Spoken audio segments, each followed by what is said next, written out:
ফ্যাসিবাদী সরকারের পদত্যাগের দাবিতে কেন্দ্রীয় শহীদ মিনার থেকে যেদিন এক দফা ঘোষণা করা হয়, সেদিন নতুন রাজনৈতিক বন্দোবস্তের ঘোষণা দেয় বৈষম্য বিরোধী ছাত্র আন্দোলন। নতুন বাংলাদেশে নতুন নেতৃত্ব তৈরির প্রক্রিয়া কেমন হবে, অর্থাৎ নির্বাচনের প্রক্রিয়া নিয়ে রাজনৈতিক দলগুলো কি বলছে, এসব নিয়েই আজকের কথোপকথন। সঙ্গে আছি আমি হাসিব বিল্লাহ। এখন দেখে নিতে চাই আজ নির্বাচন নিয়ে রাজনৈতিক দল ও পক্ষ কে কি বলেছে। শুরুতে যদি বিএনপির স্থায়ী কমিটির সদস্য খন্দকার মোশাররফ হোসেন বলেছেন, সংস্কারে নির্বাচন বিলম্বিত হলে দেশ ক্ষতিগ্রস্ত হবে।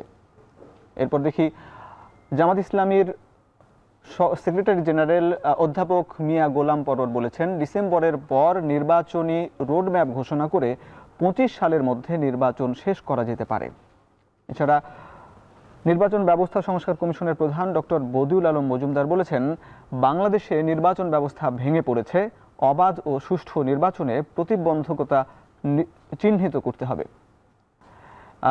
সৈয়দা রিজওয়ানা হাসান পরিবেশ ও বন জলবায়ু উপদেষ্টা বলেছেন, নির্বাচনের তারিখ ঘোষণা করবেন একমাত্র প্রধান উপদেষ্টা। রাষ্ট্র সংস্কারে ১১টি সংস্কার কমিশন গঠন করে অন্তর্বর্তী সরকার। এর মধ্যে সবচেয়ে আলোচিত নির্বাচন কমিশন সংস্কার, কারণ রাজনৈতিক দলগুলো নির্বাচনের জন্য মুখিয়ে আছে। তাই জেনে নিতে চায় বিভিন্ন রাজনৈতিক দলের সংস্কার প্রস্তাবনাগুলো। নির্বাচন ব্যবস্থা সংস্কারে বিএনপির প্রস্তাবনাগুলো হচ্ছে, তারা নির্বাচনকালীন দল নিরপেক্ষ তত্ত্বাবধায়ক সরকার ব্যবস্থার প্রবর্তন চায়, প্রধানমন্ত্রী এবং মন্ত্রিসভার নির্বাহী ক্ষমতায় ভারসাম্য আনতে চায়। এছাড়া পরপর ২ টার্মের বেশি কেউ প্রধানমন্ত্রীর দায়িত্ব পালন করতে পারবেন না, তবে ২ টার্মের পরে বিরতি দিয়ে আবার প্রধানমন্ত্রীর দায়িত্ব পালন করতে পারবেন, এমনটি বলা হচ্ছে। বিদ্যমান সংসদীয় ব্যবস্থার পাশাপাশি বিশেষজ্ঞদের সমন্বয়ে উচ্চকক্ষ বিশিষ্ট আইনসভা প্রবর্তনের কথা বলছে তারা। এছাড়া বিগত সরকারের আমলে জাতীয় নির্বাচন সংক্রান্ত যেসব আইন সংশোধিত ধারা বাতিল করার জন্য তারা বলেছে। এছাড়া আমরা যদি দেখি যে জামাতে ইসলামী যে বিষয়গুলো বলছে, জামাত ইসলামী বলছে যে জাতীয় সংসদ নির্বাচনে আনুপাতিক প্রতিনিধিত্বমূলক ব্যবস্থা করার দাবি জানাচ্ছে জামাতে ইসলামী। এছাড়া সুষ্ঠু নির্বাচন নিশ্চিতে তত্ত্বাবধায়ক সরকার ব্যবস্থা স্থাপনের জন্য বলছে, তত্ত্বাবধায়ক সরকার ব্যবস্থা জামাত বরাবরই বলে আসছে, এবং ইভিএমে ভোটিং মেশিনের ব্যবস্থা তারা বাতিল করার জন্য বলে আসছে। এছাড়া সরকারি চাকরি ছাড়ার ৩ বছরের আগে কেউ সরকারি চাকরিজীবী নির্বাচনে প্রার্থী হতে পারবে না, এমনটি তারা বলছে। এছাড়া নির্দলীয় স্থানীয় সরকার নির্বাচনের কথাও বলা হচ্ছে, এবং একই সঙ্গে সুষ্ঠু নির্বাচনের জন্য তত্ত্বাবধায়ক সরকারের কথা তো বলেছি। এছাড়া জাতীয় পরিচয় ব্যবস্থাপনা নির্বাচন কমিশনের অধীনে আনতে নির্বাচন কমিশন বলছে। এছাড়া যদি আমরা জানাতে চাই যে নির্বাচন ব্যবস্থা সংস্কারে গণ অধিকার পরিষদের যে প্রস্তাবনা আছে, সেই প্রস্তাবনাগুলো আমরা একটু তুলে ধরতে চাই।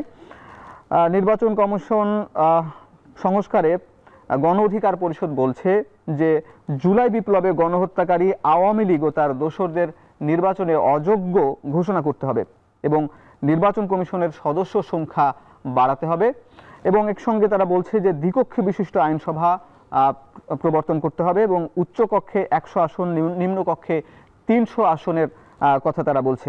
এছাড়া দুর্নীতিবাজ অর্থ পাচারকারী মাফিয়াদের নির্বাচনে অযোগ্য ঘোষণা করার বিধান যুক্ত করার কথা বলছে। প্রবাসীদের ভোটাধিকার বিধান যুক্ত করার জন্য তারা বলছে। আমরা এই ছিল বিভিন্ন রাজনৈতিক দলগুলোর নির্বাচন নিয়ে প্রস্তাবনা। আমরা ভোটের ট্রেনের আলোচনা করছি। আমরা এই সঙ্গে এখন একটা বিরতিতে যাচ্ছি, বিরতির পর আবার ফিরছি।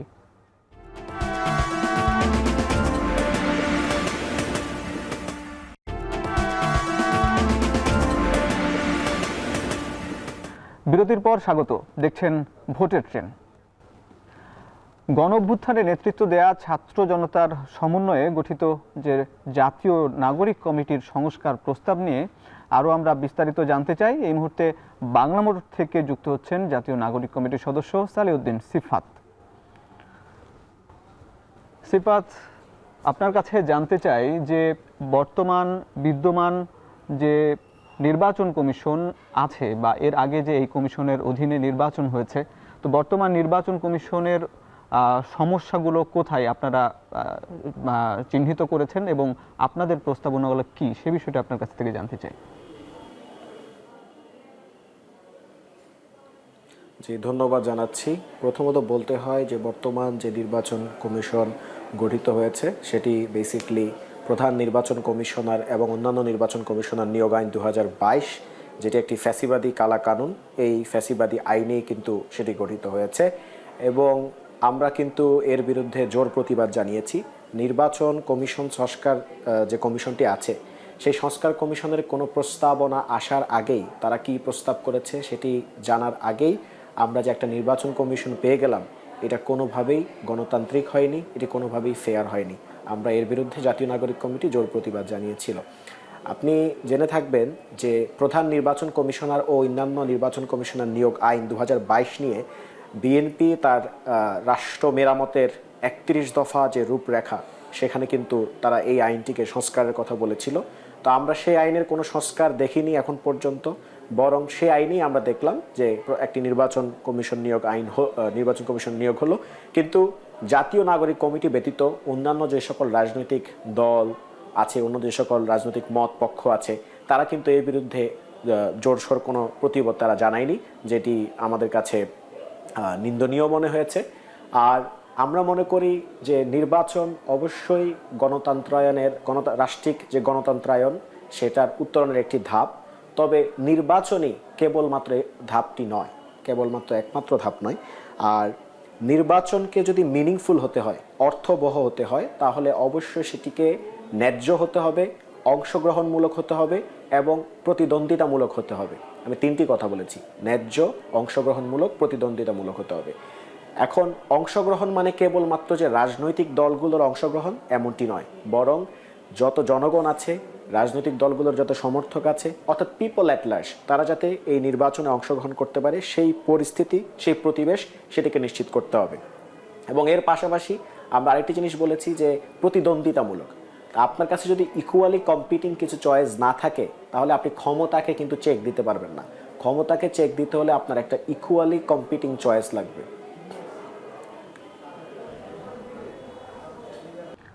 সিফাত, বিভিন্ন রাজনৈতিক দলগুলো কিন্তু দ্রুত নির্বাচন বা সংস্কার শেষেই দ্রুত নির্বাচন চাই।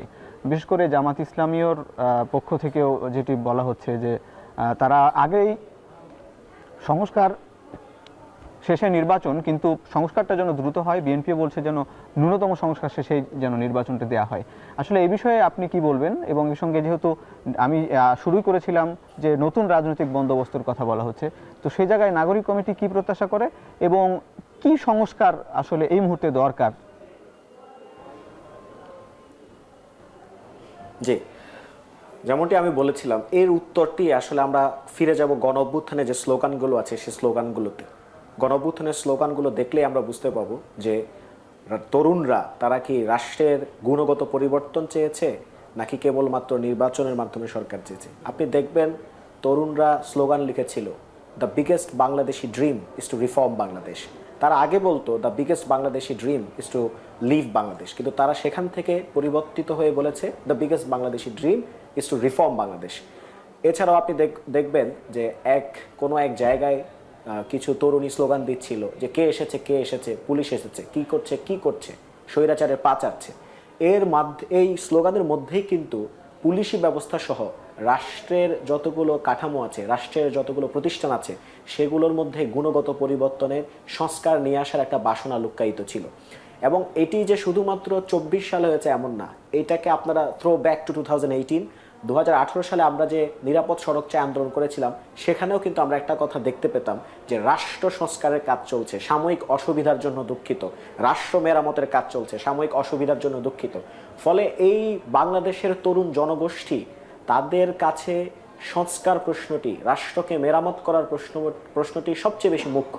কিন্তু আফটার দিস রেভলিউশন আমি জানি না কেন যে রাজনৈতিক দলগুলোর কাছে সংস্কারের চেয়ে নির্বাচন প্রশ্নটি কেন মুখ্য হয়ে উঠলো, এইটা আমি আসলে ঠিক বুঝতে পারছি না।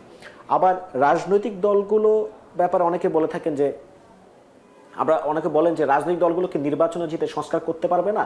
আমি অবশ্যই মনে করি রাজনৈতিক দল সহ যে কেউই নির্বাচনে জিতে সংস্কার করতে পারবে, কিন্তু তারা কি জনতাকে আশ্বস্ত করতে পেরেছে যে তারা সেই সংস্কারটি করবে?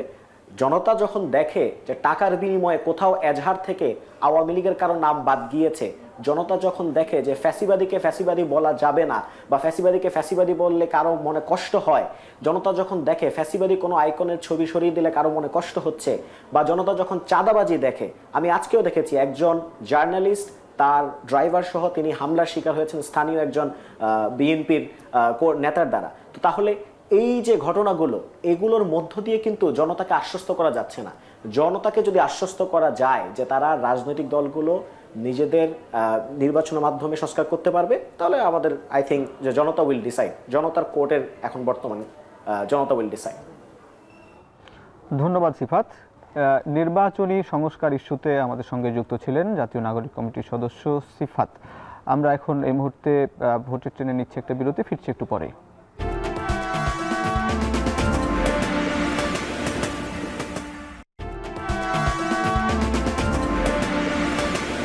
স্বাগত আরও একবার, আপনারা দেখছেন ভোটের ট্রেন।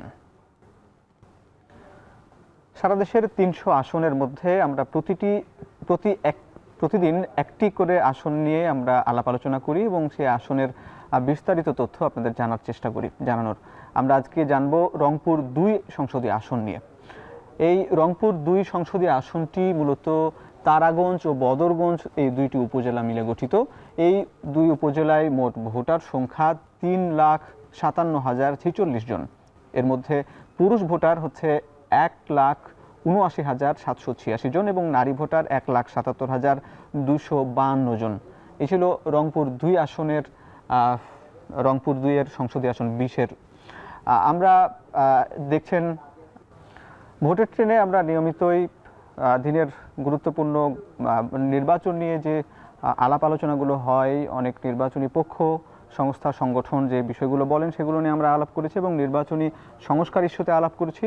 আজকে যে উল্লেখযোগ্য বিষয়টি বন ও পরিবেশ উপদেষ্টা বলেছেন যে নির্বাচন নিয়ে একমাত্র তারিখ ঘোষণা করতে পারেন প্রধান উপদেষ্টা, যদিও রাজনৈতিক দলগুলো বলছে যে দ্রুত সংস্কার শেষে আগামী বছরই নির্বাচন দেওয়া সম্ভব। আজকে জামাত ইসলামের নেতারাও কিন্তু ২৫ সালের মধ্যে নির্বাচন দেওয়ার সম্ভব বলেছেন, আশা প্রকাশ করেছেন। বিএনপি একই সুরে কথা বলছেন।